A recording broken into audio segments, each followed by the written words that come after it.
Have you noticed how booktubers usually read between 80 and 100 books a year? These days I'm averaging between 1 to 2 books per week, and this is alongside my full-time job and my part-time career of being a booktuber. So in this video I'm gonna share with you those 8 terrible reading habits that usually lots of people have but that booktubers have learned how to ditch. And starting with the first one, which I think is one of the most common ones, which is sticking to a book even if you don't like it, or even if you don't feel like you want to read it. We all have this fear of missing out. What will happen if I don't continue reading? Also, if you already invested lots of hours in the book, you don't want to lose that. There's an aversion bias there. And we as human beings want the achievement, want the completion, and leaving something that it's not completed usually generates us lots of noise. But this is a trap, especially with reading. And the main thing throughout this whole video will be passion for reading. Lots of people have.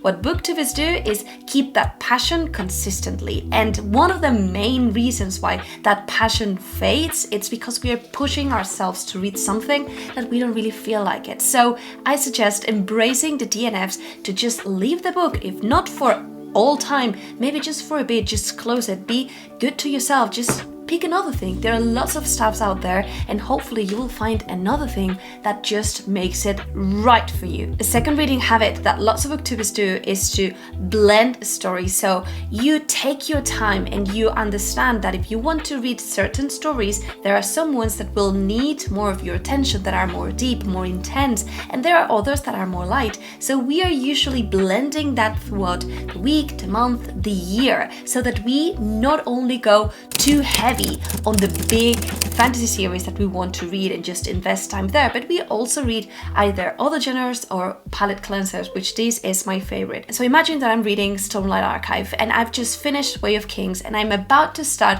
Words of Radiance. One good thing that I can do is, before getting there, read, for example, Legends and Lattice. This is a very short standalone, it's a cozy fantasy, it's easy, and it just will give you that spark. It's something very easy, very short, will give you fulfillment, will give you the sense of advance, and it will just set you up for success to keep reading. Then you open this mindset of strategizing which types of books you want to read and how you place those books together depending on your mood. Like maybe you would want to read a standalone, commit to all the series, change genre and read something from romance, from science fiction. Do it, keep that passion alive. The third terrible habit that I've seen lots of people do is to just go very deep with one very long series. And I mean, for example, I'm starting my journey of reading Wheel of Time. I can either start book 1 and go through all the 14 books, 4.4 million words, or I can start different books. I can maybe pick up the first one, Eye of the World, and maybe I can pick up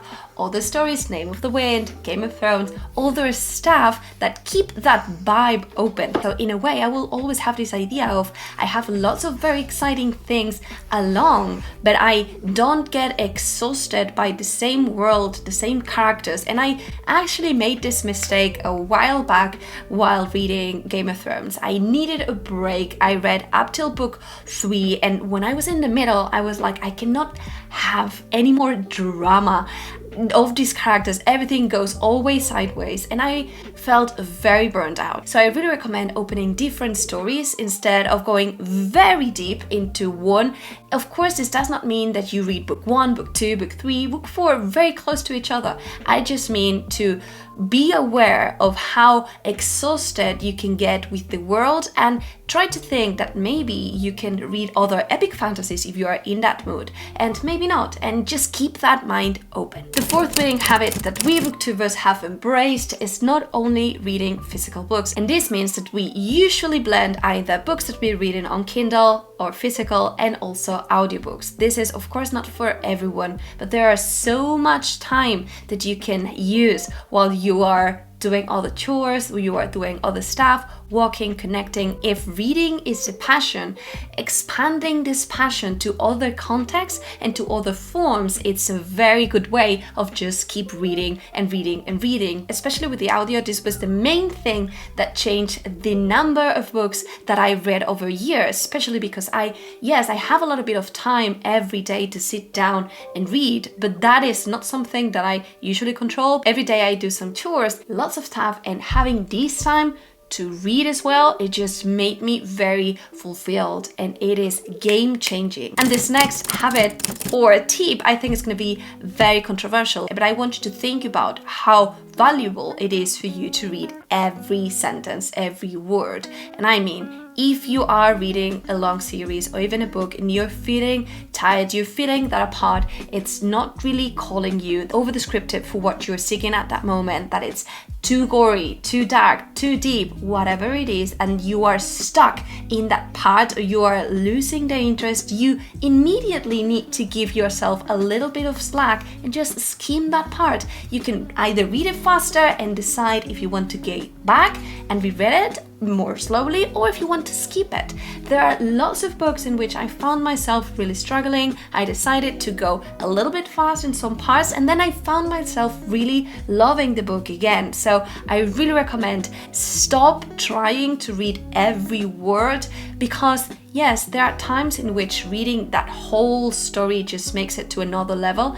And this does not mean that you need to read faster. This implies that you can read slow, but the amount of words that you decide to read are the words that you really want to read. Keep it fun to yourself, keep it fulfilling, nurture that passion, make it easy for you. Habit number 6, it's very interesting because I also think it will be a little bit controversial, but you need to stop reading just one book at a time. You need to at least have other stories close or at least selected in your TBR. And yes, I know what you're gonna say. You're gonna say, no, I prefer to just have one story so that I don't blend stories, because otherwise I get too confused or it's not as easy. And I get that, and I think it's totally valid, and this won't be for everyone. But just keep in mind, when we were children and we were at school, we had different books that we needed to read at a time. We usually have different TV series that we watch at a time. We have different friends and people in our lives, and we know there are stories at the same time. So yes, our mind, our brain can do it. And the point here is that you need to keep the idea of you want to read and link that for the book that you're reading. You want to nurture that passion. So you want to find yourself in a moment in which, if you want to read, you have lots of different options from which you can pick up. Maybe those lots of different options are 2 books, 3 books, whatever, that works for you, but just don't have one, because if you feel that you need to read one book and you're not enjoying that book, that will drag you along. You will find different excuses to watch TV, to go do other stuff, which is very valid. You can do that stuff 100%. But if you want to keep reading and keep that passion, then keep that idea of wanting to read. And then you just need to pick up what are the books that will get you on that need, and you will feel way more liberated while reading. Another mistake that I've seen is to not have a Goodreads or Storygraph account. And this is not just because I believe that having goals and tracking those books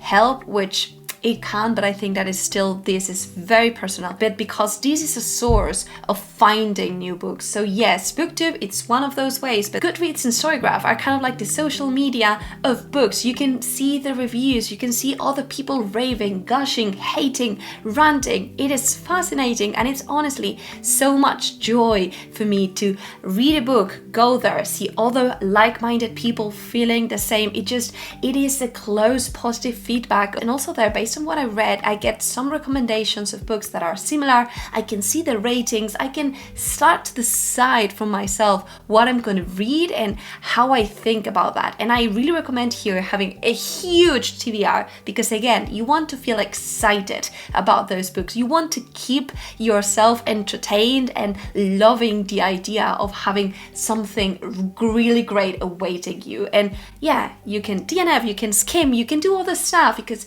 you have your books there waiting. And last but not least, and this is a habit that I'm seeing lots of people do, and it's you never reread a favorite. There's this big assumption in our society in which we know that there are lots of people yet to be read, and that rereading, it's something that only those people that have more time can afford to do. And this is a huge mistake in my opinion. Rereading a favorite is something that anchors you to what you love, and that will keep that passion of reading moving forward. It's true true that you won't discover a whole new story, but every time that you read, you're a different person. You can find that you don't like that story as much, or that you love it even more, extracting different ideas, fixating in other characters because now you're different. So yeah, I believe you're gonna extract lots of new stuff, but even if just you extract the same, you will get that spark of loving this hobby once again. So I really recommend, if you're in a slump or you are, just there, stuck, you want to do more, you want to read more, but you don't know what to read. There are lots of stuff out there, but everything is so long. Just pick a favorite, use it, enjoy it, move forward. Particularly my downfall here is that I find it really hard to DNF, but I'm getting better, and things that I believe I do pretty well is to balance books as well as to measure how good or bad I am reading. I change books, I change stories, change type of subgenres within fantasy to keep that spark. So let me know, what are those habits that you know you do, those that you've picked up other booktubers do, and that will help others. I cannot wait to see that.